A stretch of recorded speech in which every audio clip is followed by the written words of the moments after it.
Я сейчас попробую, и вы просто послушайте, как они хрустят.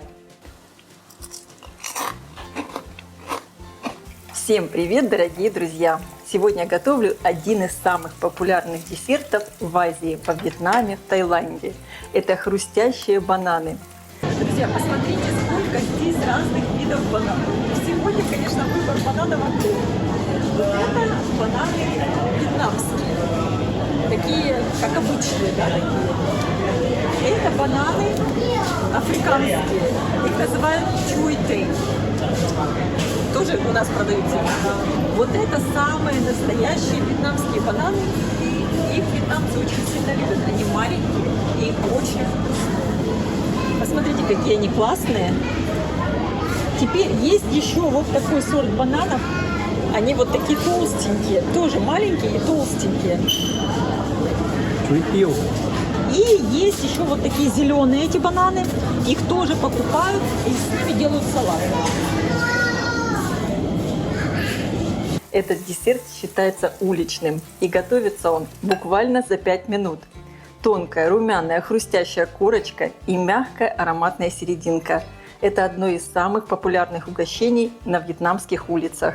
Готовится быстро и очень просто.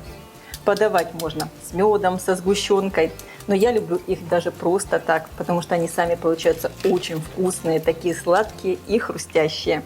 И вы сможете ощутить настоящий вкус Азии у себя дома.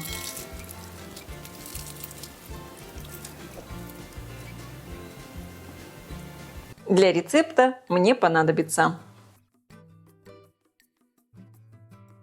готовлю кляр. Он получается безглютеновый. Готовим на рисовой муке. Именно благодаря рисовой муке кляр получается очень хрустящий. Всыпаю муку в миску, добавляю сахар, разрыхлитель. Кстати, сахар можете корректировать по вкусу. Также добавляю семена кунжута. Они у меня уже обжаренные. Щепотка соли. И также я заранее замочила кокосовую стружку. У меня вот такая красивая кокосовая стружка. Я ее залила просто горячей водой. 25 мл воды здесь. Кокосовая стружка немного постояла, набухла, и получается она сейчас как будто свежая. Также добавляю в миску. Немного все перемешиваю и вливаю воду. Воды понадобится совсем немного. Рисовая мука отличается от пшеничной. В ней нет клейковины. Поэтому не добавляйте сразу много воды, даже если вы думаете, что тесто получается густое. Просто перемешивайте. Сейчас рисовая мука смочится водой, и тесто станет таким, можно даже сказать, жидким. Все очень быстро, и сразу же можно жарить бананы. Не надо давать тесту отдыхать, так как здесь нет клейковины.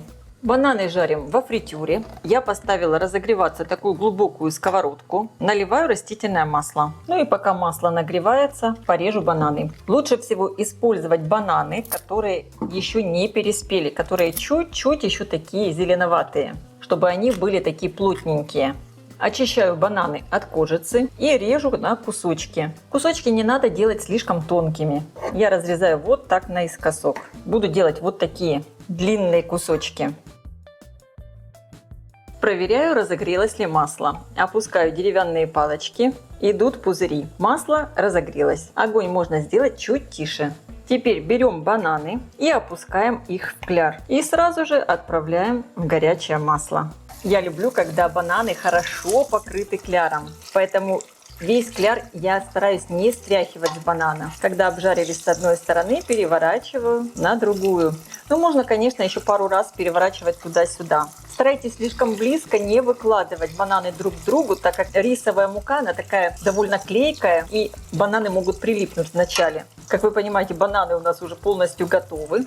Обжариваем все до золотистой корочки, примерно минуты 3-4. Все очень быстро.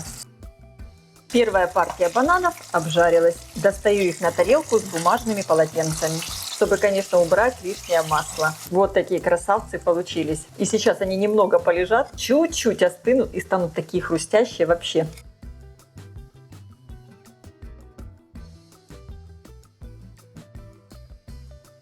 Как видите, этот десерт готовится буквально 5 минут. Все очень быстро.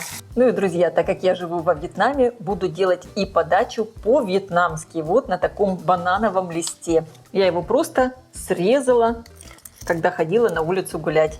Выкладываю жареные бананы на лист. Посмотрите только, какие они классные.